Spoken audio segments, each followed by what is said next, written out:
আমার মনে হচ্ছে আমরা আবার কোনো ষড়যন্ত্রের মধ্যে জড়িয়ে পড়ছি। না হলে শুধু শুধু শুধু স্ত্রীর অধিকারের জন্য এভাবে আসতো না। তো তুমি তো ওকে বিজ্ঞাপন দিয়ে ডেকেছিলে, ও তো নিজে থেকে আসেনি। তাহলে আর কি করার থাকলো এখন?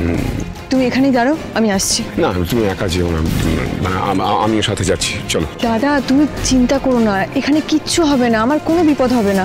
আর তাছাড়া এটা একটা হসপিটাল, আমি এখানে আসতে পারি, কেউ কিচ্ছু বলবে না। আমাকে জানতেই হবে এরা এখানে কেন এসেছে। তুমি এখানেই দাঁড়াও, আমি আসছি। It's okay, it's okay, it's okay. বাবা, তুমি ডিস্টার্ব চেয়েছো? কি করবো?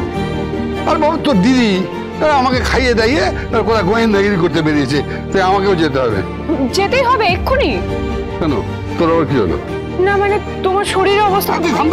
শরীর শরীর আমার ঠিকই আছে, হ্যাঁ, মাইন্ডে ডাক্তার বলেছে।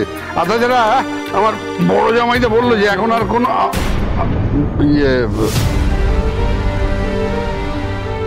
তুমি এখনো দাদাইকে নিজের জামাই বলে মানো, তাই না?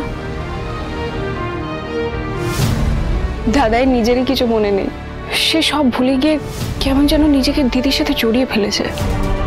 তুমি দেখলে না সেদিনকে তোমাকে বাবা বলে কিরকম আঁকড়ে ধরেছিল? তাহলে তুমি মন খুলে কেন মেনে নিতে পারছো না? বাধাটা কোথায়? বাধা কিনে জানি না, খুব রাগ হয় জানিস তো, ঠাকুরের ওপরে খুব রাগ হয়। আমার মেয়েটা সারাটা জীবন শুধু অন্যের জন্যই করে গেল, নিজের কথাটা ভাবলই। ঠাকুর কি ওকে কোনোদিন ওকে একটু শান্তি দেবে না? একটু ভগবানই জানেন কবে আমার মেয়েটা একটু সুখ পাবে,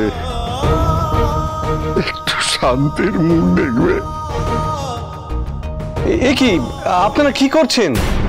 এরকম কান্নাকাটি করলে কিন্তু আমি ছুটি দেব না। মেয়ে নিতে এসেছে, এতে কান্নাকাটির কি আছে? যান, বাড়ি যান, নিজের খেয়াল রাখুন আর সুস্থ হয়ে উঠুন। হ্যাঁ ঠিকই ঠিকই বলেছেন আপনি। আমি তো আমার নিজের খেয়াল রাখবোই, আরেকজনের খেয়ালও তো আমায় রাখতে হবে। কার কথা বলছো বাবা?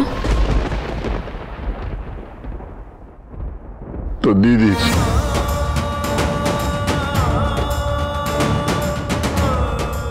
শ্বশুর বাড়ি যাবো, দীপার পুলিশ হবো, যাতে কেউ ওর আর কোনো ক্ষতি না করতে পারে।